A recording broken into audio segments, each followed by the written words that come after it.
할렐루야.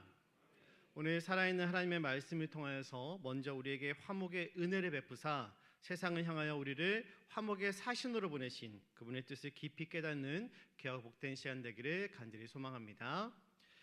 오늘날 우리 사회는 분열과 갈등으로 가득합니다. 세계 곳곳에서 일어나고 있는 전쟁, 그리고 정치적인 분열, 가정에서의 불화와 직장에서의 경쟁까지 모든 것에서 우리는 관계의 파괴와 또 갈등을 목격하게 되죠. 그러나 우리 하나님은 분열과 파괴가 아닌 바로 화평과 하나님의 화목의 하나님이신 줄로 믿으시기를 바랍니다. 오늘 본문에서 사도 바울은 우리가 화목하게 하는 자들로 부르심을 받았다라고 말하고 있습니다. 하나님께서 예수 그리스도를 통해 우리와 화목하셨고 그 화목을 이제 다른 사람들과 나누며 이제 우리에게 화목의 사신으로 살아가야 할 그 소명을 주신 것이죠. 그래서 오늘 본문에 보면은 화목이란 단어가 참 많이 등장하는 것을 볼 수가 있는데요. 세 절밖에 되지 않는 이 짧은 본문 안에 무려 5번이나 이 화목이라는 단어가 반복되는 것을 우리가 볼 수 있습니다. 그렇다면 사도 바울이 이 짧은 본문 안에서 화목이라는 말을 왜 5번이나 강조했던 것일까요? 먼저는 고린도 교회 자체의 분쟁이 심했다라는 데 이유가 있습니다.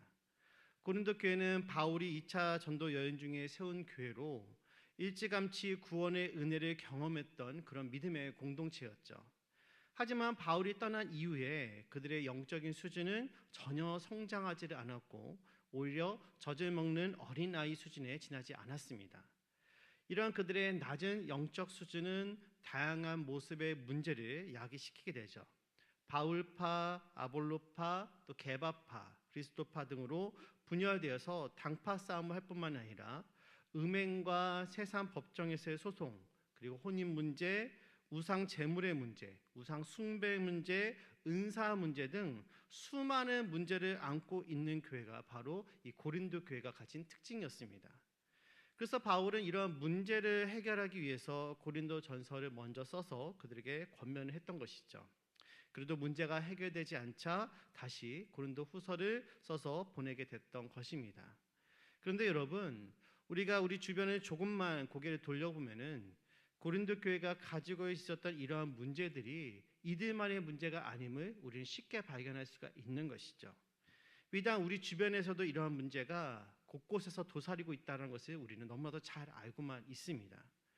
그러므로 사도 바울이 지적했던 수많은 문제들로부터 우리도 결코 자유롭지 못하다는 것이죠. 즉 오늘 고린도 교회를 향한 이 바울의 권면은 바로 우리를 향한 권면인 것입니다. 오늘 말씀을 통해서 그래서 우리로 하여금 화목의 사명을 감당하기 원하시는 그 주님의 부르심에 응답하면서 특별히 새생명 축제를 앞두고 결단하며 기도하는 이 시간 되기를 간절히 소원합니다.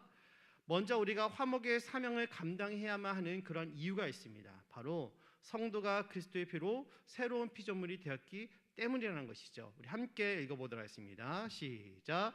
우리는 그리스도의 피로 새로운 피조물이 되었습니다. 아멘. 우리 17절 말씀 우리 함께 보겠습니다. 17절입니다. 시작. 그런즉 누구든지 그리스도 안에 있으면 새로운 피조물이라. 이전 것은 지나갔으니 보라 새 것이 되었도다. 아멘. 그리스도 예수 안에 있는 사람들은 누구를 막론하고 새로운 피조물입니다. 믿으십니까?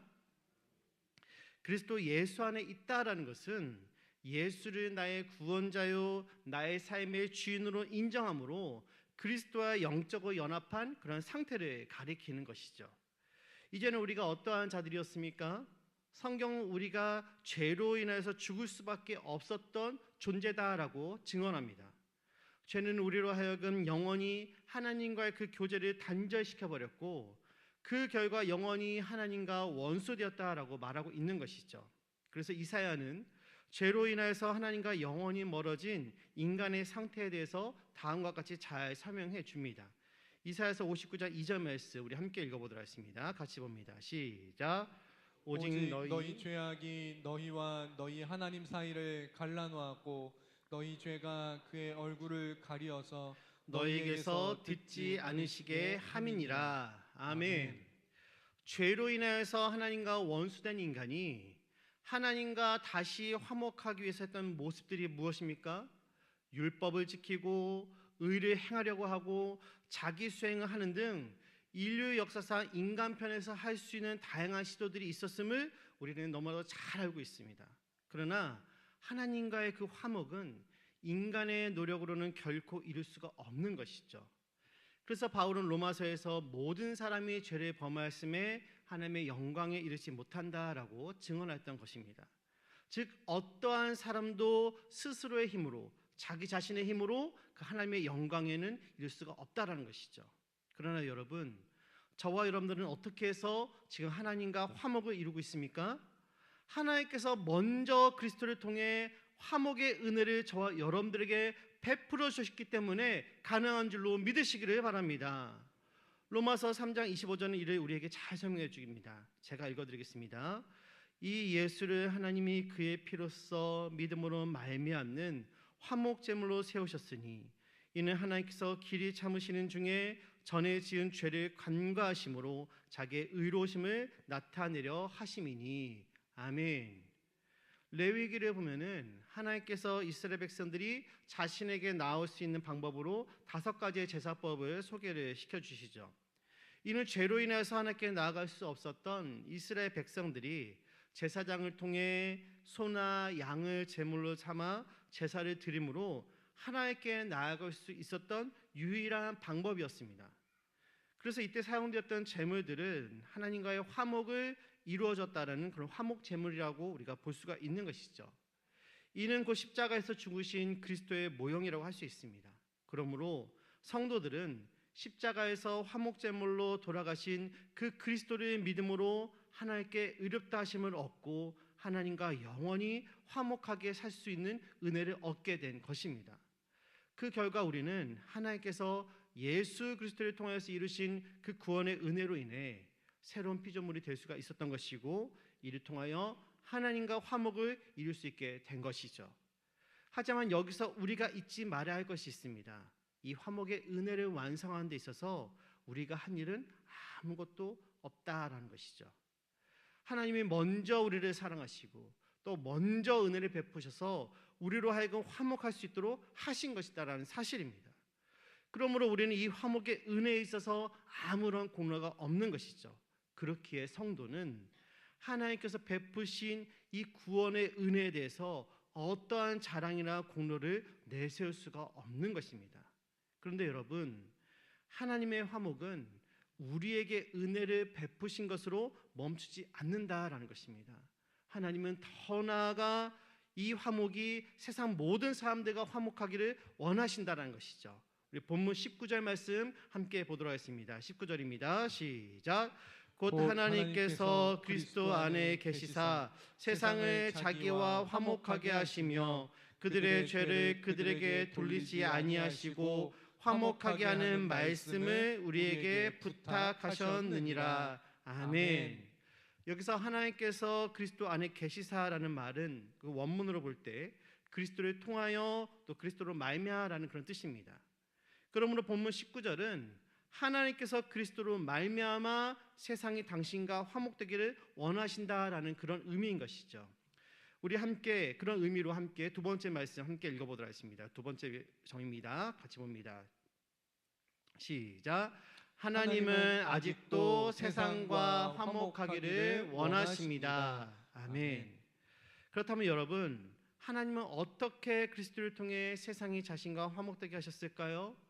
먼저 하나님은 그리스도를 인간의 몸으로 이 땅 가운데 보내심으로 세상과 화목해 하셨다라는 것입니다. 여러분, 하나님이신 예수님께서 인간의 몸으로 오셨다는 것은 그 자체만으로도 세상과 화목하려 하셨던 큰 몸집이시자 도전인 것입니다. 시간과 공간의 제약을 받지 않으시는 그 영원 불면하신 하나님께서 우리와 같이 되셨다는 것이 얼마나 대단한 일인지 여러분 한번 생각해 보신 적이 있으십니까? 제가 예전에 한번 기회가 돼서 그 임산부 체험을 해본 적이 있었습니다. 배에 무거운 추리가 달린 그 특수 제작된 그 조끼를 입고서 한 30분 정도였네요. 잠시 동안 생활을 해보는 것이었는데 제 의지와 상관없이 상체가 앞으로 숙여지면서 제 허리가 끊어질 것만 같았던 그 고통과 함께 내가 누렸던 그 모든 자유가 한순간에 박탈당한 것만 같은 그런 느낌을 받을 수가 있었습니다. 짧은 시간이었지만 아이를 품은 산모의 어려움을 조금이라도 이해해 볼 수 있었던 그런 시간이었죠. 임산부 체험한다고 잠깐 동안 특수 제작된 그 조끼를 입고 생활하는 것도 그렇게나 어려운데, 모든 것에 제약을 받지 않으셨던 우리 하나님께서 우리와 같이 제약을 받는 존재가 되기로 작정하시고 또 이를 이루셨으니 이 얼마나 대단한 일입니까, 여러분? 그런데 여러분, 하나님의 이 화목은 예수님을 이 땅에 보내신 것으로 끝이 아니라는 것입니다. 앞에서 나누었듯이 그 예수님을 화목의 제물로 삼음으로 화목을 완성하셨다라는 것이죠. 하나님은 세상이 당신과 화목될 수 있는 길을 그리스도의 죽음을 통해 마련해 놓으신 것입니다. 그래서 누구든지 그리스도를 믿기만 하면 하나님과 화목을 이룰 수가 있게 되었던 것이죠. 여러분, 이 세상에 죄 없는 의로운 자는 아무도 없습니다. 그렇기 때문에 어느 누구도 하나님과 화목할 수가 없는 것입니다.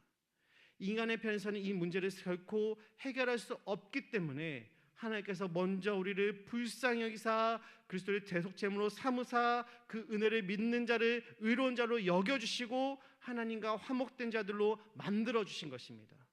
여러분, 하나님과 원수될 수밖에 없었던 이유가 누구에게 있었던 것입니까? 바로 피조물인 우리에게 있는 것입니다.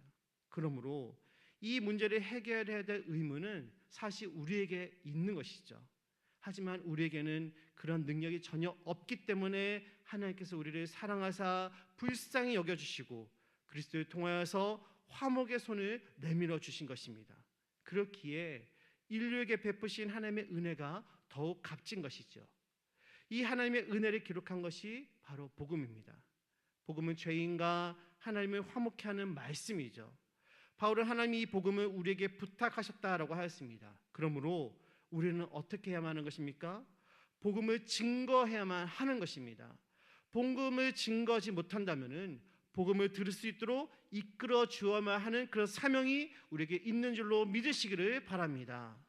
우리가 아무 말도 하지 않고 아무것도 하지 않는다면 세상은 하나님과 화목하게 되는 그 길을 결코 알 수가 없습니다. 따라서 우리는 때를 얻든지 못 얻든지 그리스도의 십자가 화목의 은혜를 가지고 세상으로 나가 열심히 전해야만 하는 것이죠. 그래서 사도 바울은 오늘 우리에게 이렇게 말합니다. 우리 함께 읽겠습니다. 세 번째 말씀입니다. 시작. 하나님이 우리를 화목의 사신으로 세우셨습니다. 아멘. 우리 본문 20절 말씀 같이 보겠습니다. 20절입니다. 시작. 그러므로 우리가 너희를 권면하신 것 같이 그리스도를 대신하여 간청하노니 너희는 하나님과 화목하라. 아멘. 오늘 이 말씀은 사도 바울이 1차적으로 고린도 교회 성도들에게 보냈던 편지였습니다. 그는 다양한 문제로 하나됨을 이루지 못하고 있었던 고린도 교회 성도들에게 그리스도를 대신하여 간청하고 있는 것이죠. 사실 그는 본래 세상의 기준으로 봤을 때는 전혀 부족함이 없는 사람입니다. 누군가에게 간청할 필요가 없는 그런 사람이죠. 출신 가문도 좋았고 높은 수준의 교육도 받았고 그로 인해서 유대사에서 이미 장래가 촉망되는 젊은이로 일찌감치 인정을 받았던 사람이 바로 사도 바울이었습니다. 하지만 그리스도를 만난 이후 그는 이 모든 것을 분토만도 못한 것을 여기고 오직 하나님의 의를 위하여 사는 그리스도의 사신으로서 평생을 복음만을 전파하시다가 주님 나라로 갔던 것이죠. 그리스도를 만난 이후 그에게 있어서 그리스도의 의를 이룰 수만 있다면 그는 뭐든지 할 각오와 결단이 있었던 것입니다.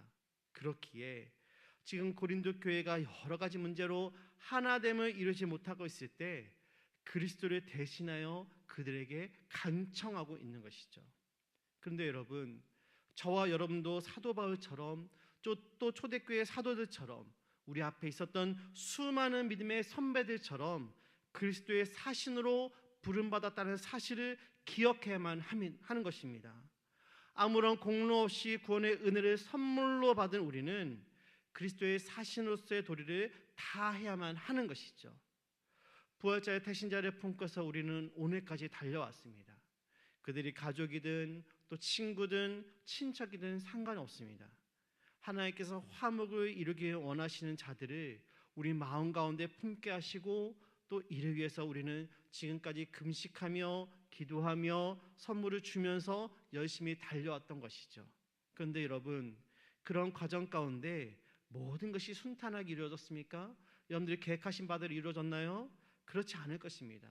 때로는 듣기 싫은 소리도 들어야만 하고 문전박대를 당하기도 하고 무시를 당해야만 되는 등 내가 왜 이런 수모를 겪어야 하는 생각도 많이 하셨을 것이다 라고 여겨집니다. 그런데 여러분, 이 모든 수고와 부끄러움을 우리 예수님께서 저와 여러분들을 위해 먼저 당하셨다는 그것을 잊지 마시기를 바랍니다. 오히려 그분은 우리보다 더 큰 수모와 부끄러움을 당하셨습니다. 적어도 우리는 복음을 증거하다가 옷이 찢기거나 뺨을 맞거나 배고픔을 견디다가 마지막에 죽임을 당하지는 않았지 않습니까? 그러므로 여러분, 하나님과 화목하기 위한 복음을 증거하다가 받는 수모와 그 어려움을 오히려 기쁨으로 여기실 수 있기를 간절히 원합니다. 우리 주님께서 그래서 마태복음 5장에서 이렇게 말씀하십니다. 우리 말씀 같이 읽어보도록 하겠습니다. 시작. 나로 말미암아 너희를 욕하고 박해하고 거짓으로 너희를 거슬러 모든 악한 말을 할 때에는 너희에게 복이 있나니 기뻐하고 즐거워하라. 하늘에서 너희의 상이 큼이라. 너희 전에 있었던 선지자들도 이같이 박해하였느니라. 아멘. 다만 우리가 할 것은 우리를 구원하신 하나님께 감사하며 여전히 세상 속에서 하나님과 원수되어 죽어가고 있는 그 영혼들에게 다가가 때를 얻든지 못 얻든지 복음을 증거할 뿐인 것입니다. 세상은 여전히 하나님과 화목하지 않는 사람들로 가득합니다. 그들이 하나님께 돌아오고 그분과 화목하게 되도록 복음을 증거하는 것은 그럼 우리의 사명인 것이죠. 우리는 복음을 통해 그들에게 하나님의 사랑과 화목의 메시지를 전해야만 하는 것입니다. 그들을 위해서 기도하고 그들이 하나님과의 관계 속에서 새로운 생명을 경험할 수 있도록 돕는 것이 바로 우리가 받은 소명인 것이죠. 간절히 바라기는 돌아오는 주일 우리가 부활절에 품었던 그 태신자들에게 다시 한번 다가가 복음을 소개함으로 화목의 사명을 온전히 감당할 수 있는 저와 여러분 되기를 간절히 소망합니다. 그래야 해서 주께서 맡겨주신 이 사명 충성되이 감당하는 저와 여러분들을 통해 세상과 화목하게 원하시는 주님의 마음에 큰 기쁨이 샘솟는 이번 새생명 축제가 되기를 간절히 소망합니다.